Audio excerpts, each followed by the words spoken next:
So here we are in part two, picking up with developments in Palestine during the British Mandatory period.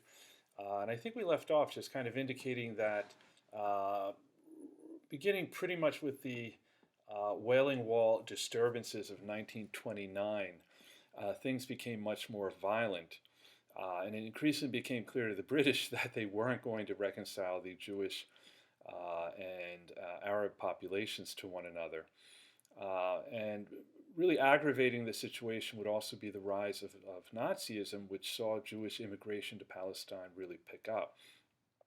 So, up until like around 1926, 27, you had maybe around 8,000 Jews showing up. In 1928, in fact, you had more leaving than coming in. But then with the rise of Nazism, you're suddenly having like 35,000 plus showing up every year. Should be noted, many of them were not Zionists, but nonetheless, it's suddenly what seemed more kind of an abstract concern about some possible Jewish state well in the future really began to seem an impending reality. I mean, just you're running up to the point where now it's like 50% of the population is Jewish, and at some point, Palestinian national leadership decided that the real problem wasn't the Jews in a way, that it really was British policy, and that if they were ever going to affect any kind of change, they were going to have to get Britain to change its policy in support of Zionism. And up until this point, they had tried just about every peaceful means necessary. So they finally settled on a general strike, which was illegal, by the way. So I mean, this wasn't something that would be taken lightly by the British, and that very quickly evolved into a nationwide revolt that lasted for about 3 years, from 1936 to 1939, sometimes referred to as the Great Revolt. And so this was directed primarily against the British, though Jews were targeted as well. And eventually the British were able to violently suppress it, which from the British point of view was a good thing, because 1939, that would mark the beginning of the Second World War. And things actually settled down during the course of the war, but then the violence picked up again afterwards, though this time it wasn't so much the Arabs that were going after the British, but rather Zionists. And so we have another lecture where we'll be kind of looking at how Zionism was building the institutions of state in Palestine. So, in a sense, kind of preparing for eventual independence, including a military. And for the most part, they tried to be cooperative with the British, but increasingly there were some who felt that really at this point they just needed to get the British out of Palestine, get them out of the way, and let them fight it out with Palestine's Arabs. So you had some kind of militant Zionist organizations that began to engage in really what were effectively terrorist attacks.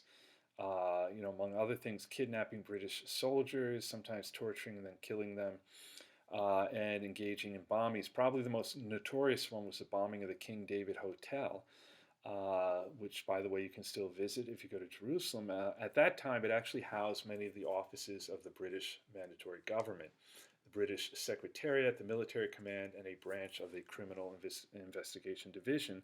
And so a militant Zionist organization known as the Irgun basically blew it up, or at least part of it, on July 22nd, 1946, resulting in 91 deaths, mostly staff of the Secretariat and the hotel, and this included 28 British, 41 Arab, 17 Jewish, and 5 others killed, around 45 people injured. I think, around this time, the British were really beginning to think that they really needed to wash their hands of the whole thing. Bearing in mind, this is right after the conclusion of the Second World War. Britain is being compelled to decolonize much of its empire, including in India, and it's effectively broke. So at some point, they decide to turn over the problem of Palestine to the newly created United Nations, which on May 15th, 1947, appointed UNISCOP, which was composed intentionally of non-great powers, the idea that they would be more neutral, to arrive at some kind of resolution to the conflict. And what they recommended was partition, the creation of independent Arab and Jewish states, based on kind of the demographics by that point, based on where you had large numbers of Jews versus Arabs or vice versa. And they also decided that Jerusalem should be placed under an international administration given its religious importance to many parts of the world. And then on November 29th, they submitted it before the UN General Assembly, which voted in favor of the partition plan. Interestingly, I believe this is the only time the United States and Soviet Union voted in favor of the same plan. And so it was 33 to 13 votes altogether with 10 abstentions. The Zionists agreed to the plan. Palestine's Arabs did not. But I should mention that I should kind of qualify what that actually signified. On the one hand, from the Zionist end, they recognized that Palestine's Arabs would probably say no, and so why not look like the good guy? From the Palestinian Arab point of view, in fairness, I think from their point of view, it's like, why should we give up any part of our country, for people who are basically immigrating here from Europe? From their point of view, it just seemed like another form of European colonialism. And of course, they voted no.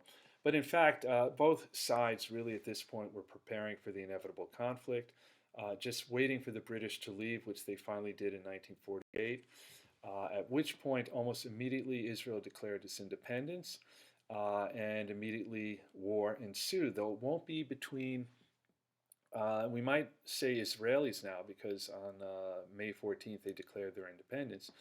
But it's going to be between Israel and the neighboring Arab states, who basically call upon Palestine's Arabs to just get out of the way. And at the time it was kind of portrayed as a David versus Goliath kind of story. Israel, a very tiny state fighting against the united forces of the Arab countries. In actual fact, Israel was in many ways much better prepared militarily. There was also a problem of coordination between the Arab states, who couldn't really agree on any kind of hierarchy in terms of who should follow who.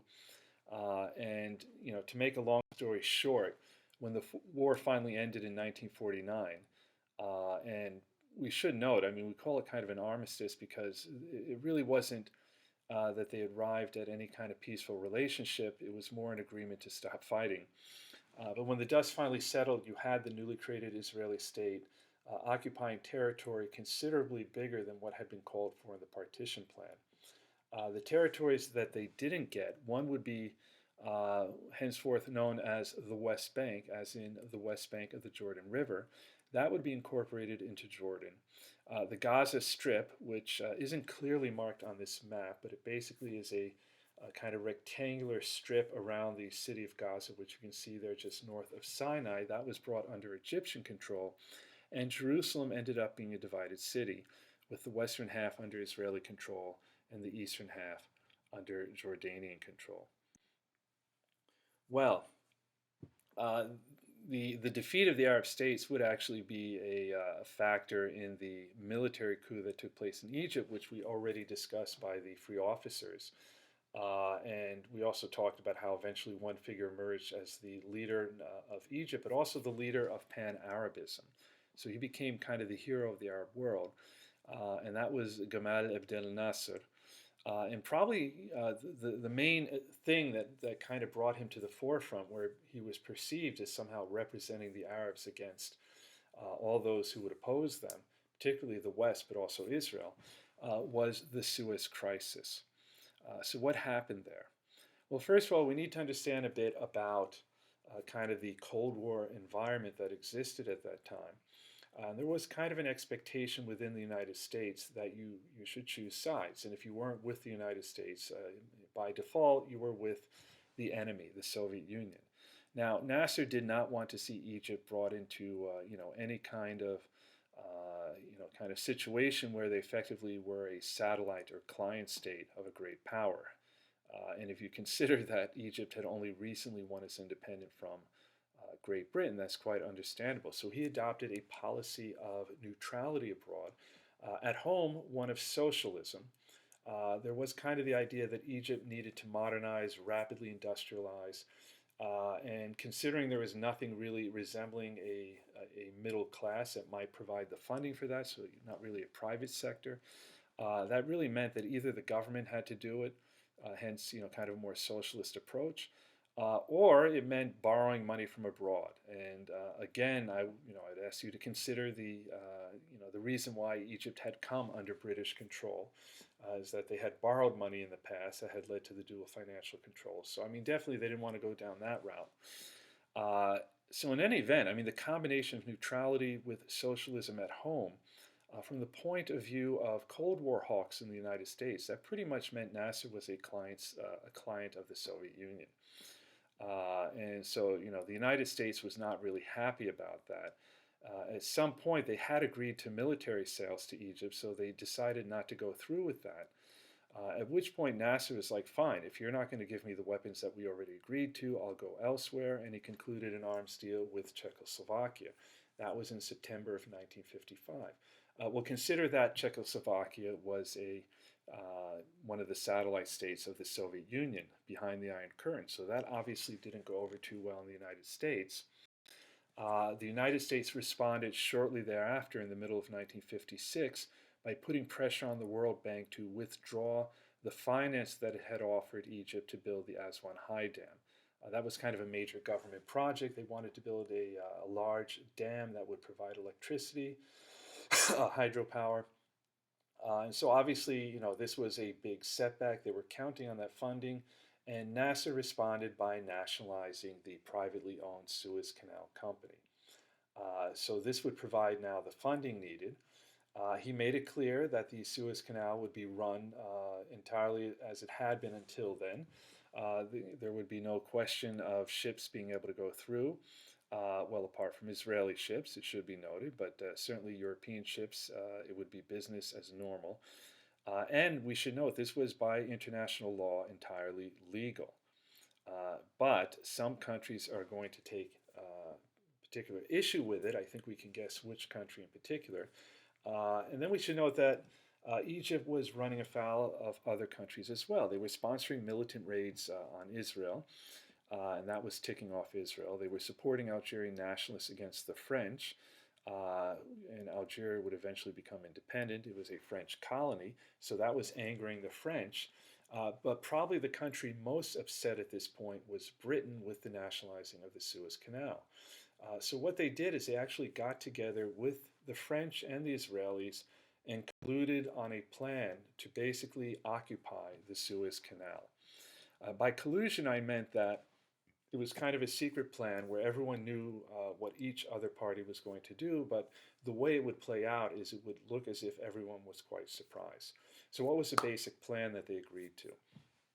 Israel was going to launch an attack on Egypt across the Sinai Peninsula towards the Suez Canal.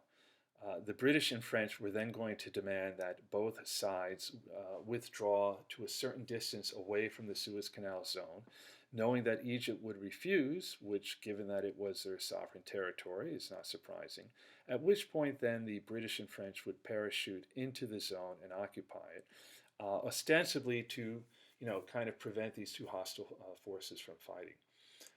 Nobody was fooled, including, by the way, the United States, which immediately put pressure on all parties involved to withdraw from the canal zone. The United States, in fact, was quite angry. They were fearful that this would eventually draw the Soviet Union into a much broader conflict. So basically, Israel withdrew. The Prime Minister of Britain at that point, Anthony Eden, was actually forced to resign because the US President Eisenhower said he refused to have anything to do with him from that point forward. It's a long story, but he had actually made it quite clear that he did not support any kind of military action against Nasser.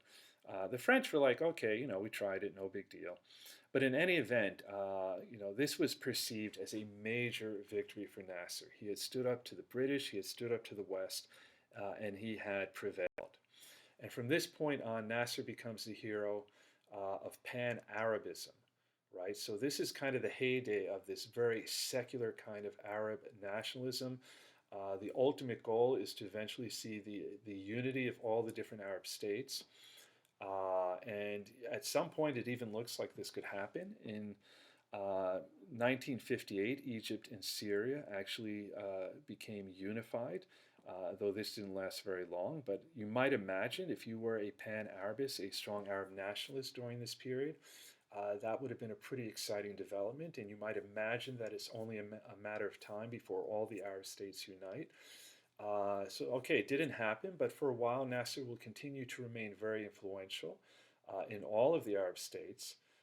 So, in some cases, even creating problems for leaders who perhaps were a bit too pro-West from his point of view, such as in Iraq. And we'll look at that later. Here you see kind of the flag that represented what they called the United Arab Republic, that included Egypt and Syria.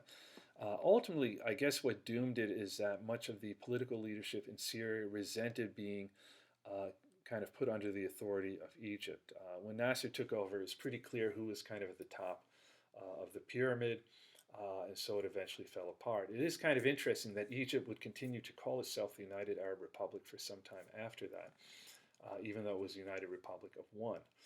Nasser was also kind of a hero globally, of kind of, very many of these newly independent countries in Asia and Africa, because this was a period of decolonization, right? And many of them did not want to be part of the Cold War. They didn't want to have to adhere to one camp or the other. And eventually they came together to form what they called the Non-Aligned Movement. So this was an international organization of over 100 states, and the basic idea is, we're happy to trade, to deal with any country, but we don't want to be forced to pick sides. The movement originated at a conference in Bandung, Indonesia in 1955. And again, the basic idea not to become involved in the Cold War. And Nasser would actually be one of the founding fathers. So together he with Nehru of India, Tito of Yugoslavia, and Sukarno of Indonesia, and Nkrumah of Ghana, they would be kind of leaders of this kind of movement of resistance within what they called at that time the Third World or developing world. So things looked pretty good until the next major conflict with Israel, and that would be the Six-Day War of 1967. And to kind of make a long story short, and it's actually a short war, it only lasted for 6 days, it was an utter disaster for the Arab states. And a number of factors played into that. Why that conflict came about reflected a number of different developments of, kind of a rather cold stalemate heating up in different places. And part of the problem reflected the fact that Nasser, as the hero of Pan-Arabism, of the Arab world, felt under considerable pressure to demonstrate his willingness to confront Israel. At some point, he called for a withdrawal of UN peacekeeping forces that had been stationed in the Sinai to make sure that no conflict would take place. After they left, the Egyptian army manned the border with Israel. I tend to actually be very critical of Israel in connection with the various conflicts that it's been in. But this is one time where you do have to acknowledge that Israel has this kind of problem that they really can't afford to fight a long, drawn-out war. It's a very small country. Everyone serves in the military. Once you do your service, you are almost permanently in the reserves until you become much older. In the event of war, every able-bodied male has to mobilize, and that pretty much means that the economy comes to a standstill. So in that regard, they can't afford to fight a long, drawn-out war. The other problem is that Israel is, rather small. It's about the size of New Jersey, very narrow. Particularly, there is one point prior to 67 where Jordanian territory comes within 10 miles of the Mediterranean, so a very kind of narrow strip of Israel in the middle. That if you were Jordan and you were planning an attack, that would be the point where you would immediately start, right? Trying to kind of sever Israel in half. And so the point I'm making is that at some point, if it became inevitable to Israel that war was imminent, they would probably make the decision to strike first, right? And in fairness, if it really does appear that war is on the cusp of happening, it would probably be the wise thing to do. And that's pretty much what happened. It was kind of a preemptive strike by Israel. And the first thing they did was pretty much destroy the air forces of their respective enemies, right? Starting with the Egyptian Air Force. I should note, so it would be basically Egypt, Syria, and Jordan with contingencies from some of the other Arab countries fighting against Israel.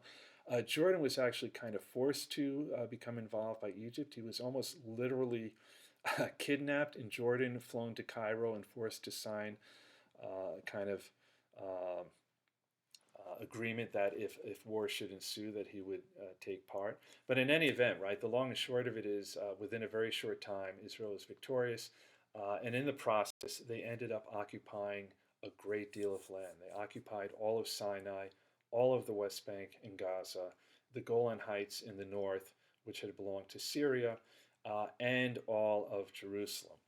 And you might have noticed the image previously of young Israeli soldiers taking their helmets off in the previous slide when they approached the Western Wall in Jerusalem, to which they had not had access up until that point. This will be a brutal development for Nasser. I mean, actually just completely heartbreaking.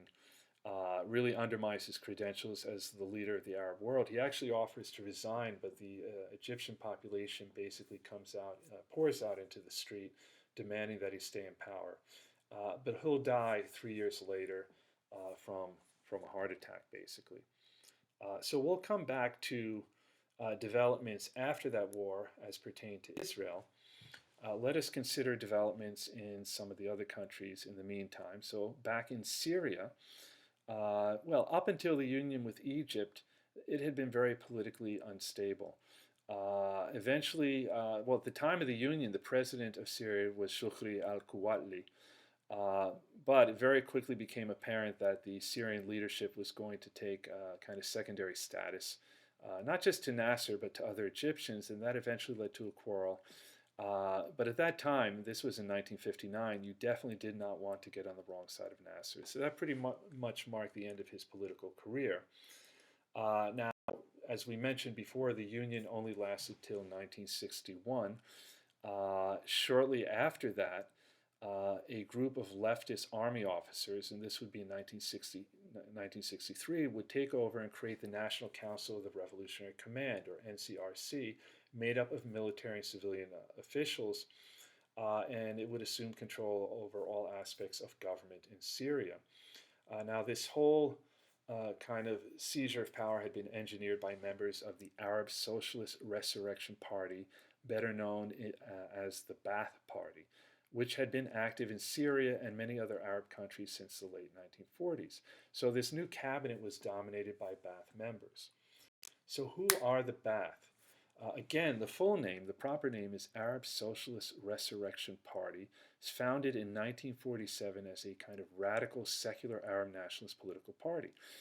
So basically, they promoted what were very much socialist ideals politically and economically, even borrowing some ideas from communism, but kind of trying to come up with an Arab form of it, right? One that would be could be presented as compatible with Arab values, even compatible with Islam. Though it's worth noting, two of the most important intellectual figures, Michel Aflaq and Salahuddin al-Bittar. The first one, Aflaq, was actually a Christian. And so they had branches in many of the different Arab countries, and they all promoted Pan-Arabism. They probably became strongest in Syria and Iraq. And interestingly enough, they both came to power in the same year in 1963. And that did seem at the time to perhaps constitute a first step towards the eventual union of Syria and Iraq, but that never happened. In 1966, the two parties split into two rival organizations, even though both kept the name Ba'ath. And they still, maintained some degree of cooperation. But basically, neither of them wanted to be subsumed within the other. Now, in the case of Syria, so this happened before the Six-Day War. The Six-Day War is actually going to do a great deal to undermine the Ba'ath Party's situation, and it's going to lead to a kind of tension between two elements within that party, the military wing and a more moderate civilian wing, which ends up getting blamed for the defeat. And this becomes kind of lays the groundwork for an eventual coup on November 13th, 1970, headed by the then Minister of Defense, Hafez al-Assad. It's a bloodless military coup, but it basically ousts the civilian party leadership, at which point he assumes the role of president, which he will keep until his death. As many of you probably realize, his son is currently the leader of Syria, a country that is embroiled in a very, very bloody civil war. Meanwhile, over in Iraq, well, before the Ba'ath Party took power, Iraq had actually been one of the most pro-Western states in the Middle East. It became part of something called the Baghdad Pact. It was kind of an anti-communist alliance that was initiated by the United States, though it never became a part of it. So it was dominated in the end by Great Britain, but in addition to Iraq, included Turkey, Iran, and Pakistan. Now, as you might imagine, given Great Britain's long colonial history in the Middle East, this was a rather uncomfortable relationship for the leadership. There were many who resented Great Britain, and we should note also that Great Britain still maintained a pretty strong presence in Iraq, right? So they resented the history, they resented the current situation, and this provided kind of a pretty good environment for leading a military coup, which happened in 1958. It was initiated by the 19th Brigade. They called themselves the Free Officers, same name that had been used by the group that eventually saw Nasser come to power in Egypt. This took place on July 14th, 1958. The leaders of the coup were Abdul Karim Qasim and Colonel Abdul Salam Arif. And the coup was successful, and pretty much everyone belonging to the previous regime was executed, including Faisal II, the very young ruler, and the regent who basically represented him until he came of age, Abdel. The new government immediately withdrew from the Baghdad Pact, and eventually Qasim would emerge as the primary leader of the new regime. So this is where the Ba'ath Party came from. In case some of you are wondering, you might remember probably the most famous member of the Ba'ath Party, particularly in Iraq,